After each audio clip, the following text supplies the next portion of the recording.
दोस्तों, एक ऐसी साजिश, एक ऐसा धोखा और एक ऐसी दोस्ती की कहानी जो आज हर भारतीयों को सुननी चाहिए। आज चीन और पाकिस्तान की पीठ में छुरा घोंप दिया गया है और यह छुरा किसी और ने नहीं बल्कि भारत के सबसे भरोसेमंद दोस्त हमारे छोटे भाई नेपाल ने घोंपा है। भारत को उसी के घर में घेरने का, दक्षिण एशिया से भारत का पत्ता साफ करने का जो सबसे बड़ा और सबसे खतरनाक चक्रव्यूह पिछले कई महीनों से चीन और पाकिस्तान मिलकर रच रहे थे, उसे नेपाल ने सिर्फ एक बयान से, एक झटके में तोड़कर धूल में मिला दिया है। चीन का सपना टूट चुका है और पाकिस्तान तो बस देखता ही रह गया है। ये पूरी हैरत अंगेज डेवलपमेंट क्या है? कैसे काठमांडू में बैठे नेपाल ने बीजिंग में बैठे शी जिनपिंग के प्लान को फेल कर दिया और कैसे इस एक घटना ने पूरे दक्षिण एशिया का नक्शा बदल कर रख दिया है, इस वीडियो में आज हर एक परत खोलकर रख देंगे। लेकिन आगे बढ़ने से पहले इस वीडियो को लाइक करके चैनल को सब्सक्राइब जरूर कर लीजिए, क्योंकि ये आपके लिए तो बस एक सेकंड का काम है, लेकिन इससे हमारी बहुत बड़ी मदद होती है। तो चलिए आप कहानी शुरू करते हैं। कहते हैं कि अगर दुश्मन को हराना हो तो पहले उसके दोस्तों को तोड़ो, और चीन पिछले कई सालों से इसी फॉर्मूले पर काम कर रहा है। चीन की आंखों में एक ही देश खटकता है और वो है हमारा भारत। वो जानता है कि भारत से सीधी जंग में जीतना अब ड्रैगन के बस की बात नहीं, इसलिए उसने एक नया और भी ज्यादा खतरनाक प्लान बनाया। प्लान था भारत को उसी के पड़ोसियों से अलग थलग कर देने का। इस साजिश का सेंटर बना पाकिस्तान। चीन ने पाकिस्तान को अपना छोटा भाई बनाया, उसे हथियार दिए, पैसा दिया और उसे भारत के खिलाफ एक लॉन्च पैड की तरह इस्तेमाल करना शुरू किया। लेकिन चीन जानता था कि सिर्फ पाकिस्तान के दम पर भारत को झुकाया नहीं जा सकता। उसे चाहिए थे भारत के दूसरे पड़ोसी, बांग्लादेश, श्रीलंका, मालदीव्स और सबसे जरूरी नेपाल। पिछले कुछ महीनों से बीजिंग की अंधेरी दीवारों के पीछे एक सीक्रेट प्लान पकड़ा था। प्लान था एक नया सार्क बनाने का। जी आपने सही सुना, एक ऐसा दक्षिण एशियाई संगठन, एक ऐसा ग्रुप जिसमें भारत हो ही ना। सोचिए कितनी बड़ी हिमाकत। ये ऐसा ही है जैसे कोई भगवान राम के बिना रामायण लिखने की कोशिश करे। इस साजिश को अंजाम देने के लिए चीन के कुनमिंग शहर में एक गुप्त मीटिंग बुलाई गई। इस मीटिंग में पाकिस्तान के अधिकारी मौजूद थे, चीन के बड़े बड़े डिप्लोमैट्स मौजूद थे और कोशिश की गई बांग्लादेश को भी इस जाल में फंसाने की।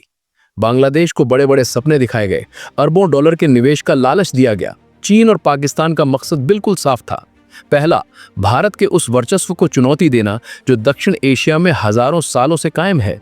दूसरा, एक नया आर्थिक गैंग बनाना जिसका रिमोट कंट्रोल बीजिंग के हाथ में हो। और तीसरा, भारत के विरोधी देशों को एक ऐसा मंच देना जहां वो एक साथ आकर भारत के खिलाफ जहर उगल सकें। सब कुछ सेट था, स्क्रिप्ट लिखी जा चुकी थी। चीन और पाकिस्तान अपनी जीत का जश्न मनाने ही वाले थे कि तभी कहानी में एक ऐसा ट्विस्ट आया जिसकी उम्मीद बीजिंग ने सपने में भी नहीं की थी। कहानी में एंट्री हुई भारत के दोस्त नेपाल की। देखिए, दुनिया ये बात शायद भूल गई हो, लेकिन सार्क संगठन का जो आधिकारिक अध्यक्ष है वो इस समय नेपाल है। सार्क का जो हेडक्वार्टर है वो भी नेपाल की राजधानी काठमांडू में ही मौजूद है। चीन और पाकिस्तान ने सोचा कि नेपाल एक छोटा देश है, उसे हम आसानी से मना लेंगे, उसे डराएंगे, धमकाएंगे, पैसों का लालच देंगे और वो हमारी हाँ में हाँ मिला देगा। लेकिन वो भूल गए कि नेपाल भले ही जमीन के मामले में छोटा हो, लेकिन उसका स्वाभिमान हिमालय से भी ऊंचा है।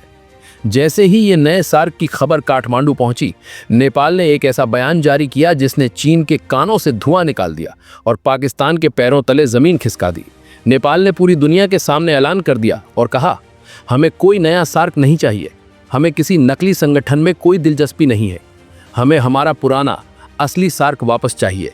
और वो सार्क भारत के बिना अधूरा है। भारत के बिना दक्षिण एशिया की कल्पना भी नहीं की जा सकती। एक बयान और खेल खत्म। चीन और पाकिस्तान की पूरी साजिश, उनका पूरा प्लान ताश के पत्तों की तरह ढह गया। नेपाल ने दोस्ती का वो हक अदा किया जो आज के जमाने में कोई नहीं करता। उसने साफ कर दिया कि हमारा रिश्ता भारत के साथ सिर्फ भूगोल का नहीं बल्कि इतिहास, संस्कृति, धर्म और रोटी बेटी का रिश्ता है। ये वो रिश्ता है जिसे चीन अपने अरबों खरबों डॉलर से भी नहीं खरीद सकता। नेपाल का ये एक कदम सिर्फ एक राजनीतिक बयान नहीं है दोस्तों, ये चीन और पाकिस्तान के मुंह पर एक करारा तमाचा है। ये उस चीन के लिए एक सबक है जो समझता है कि वो पैसे के दम पर किसी भी देश की वफादारी खरीद सकता है। वो नेपाल में BRI यानी बेल्ट एंड रोड इनिशिएटिव के जरिए घुसपैठ करना चाहता था। वो श्रीलंका और पाकिस्तान की तरह नेपाल को भी अपने कर्ज के जाल में फंसाना चाहता था। लेकिन नेपाल ने बता दिया कि हम किसी के गुलाम नहीं बनेंगे। और नेपाल की ये समझदारी हवा में नहीं आई है, उसने अपने पड़ोस में ही चीन की दोस्ती का हश्र देख लिया है। उसने देखा है कि कैसे चीन ने श्रीलंका को कर्ज के दलदल में डुबोकर उसके हम्बनटोटा बंदरगाह को 99 साल के लिए हथिया लिया। उसने देखा है कि कैसे आज खुद पाकिस्तान चीन का सबसे करीबी दोस्त सीपैक यानी चाइना पाकिस्तान इकोनॉमिक कॉरिडोर के नाम पर खरबों डॉलर के चीनी कर्ज के नीचे दबा हुआ है और अपनी जमीन और संसाधन चीन के हाथों गिरवी रख चुका है। इन उदाहरणों ने नेपाल की आंखें खोल दी।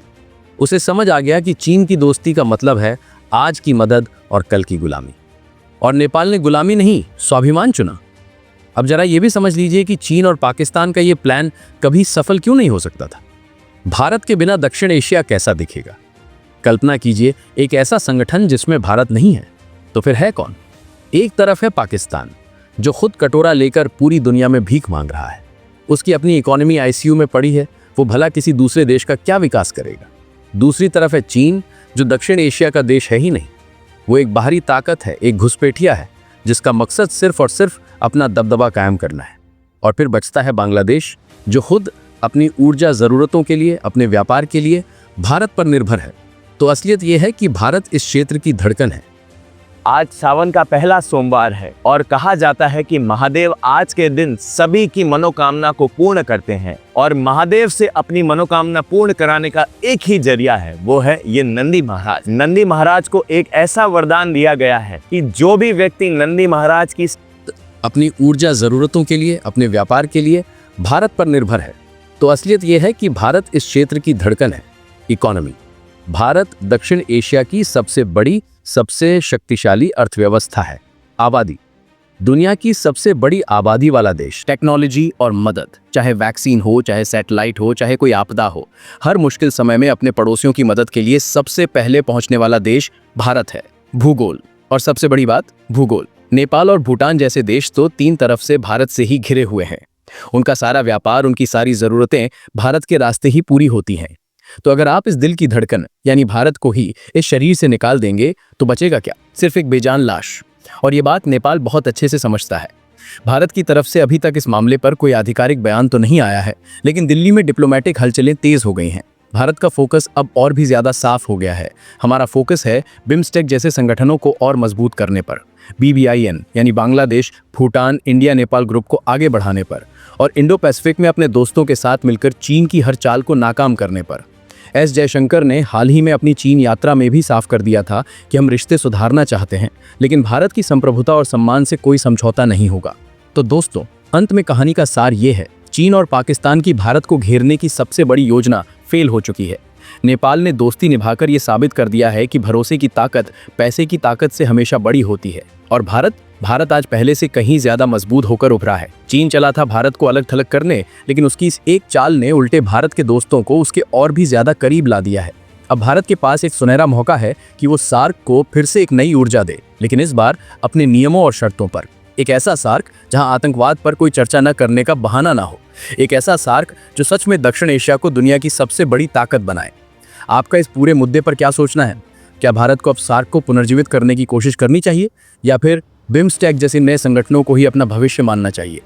नीचे कमेंट सेक्शन में अपनी राय लिखकर जरूर बताइए। इस वीडियो को हर भारतीय के साथ शेयर कीजिए ताकि उन्हें भी पता चले कि अंतर्राष्ट्रीय मंच पर क्या चल रहा है। वीडियो पसंद आया हो तो लाइक करना मत भूलना और ऐसे ही पावरफुल वीडियो के लिए चैनल को सब्सक्राइब करके घंटी वाला आइकन जरूर दबा देना। जय हिंद।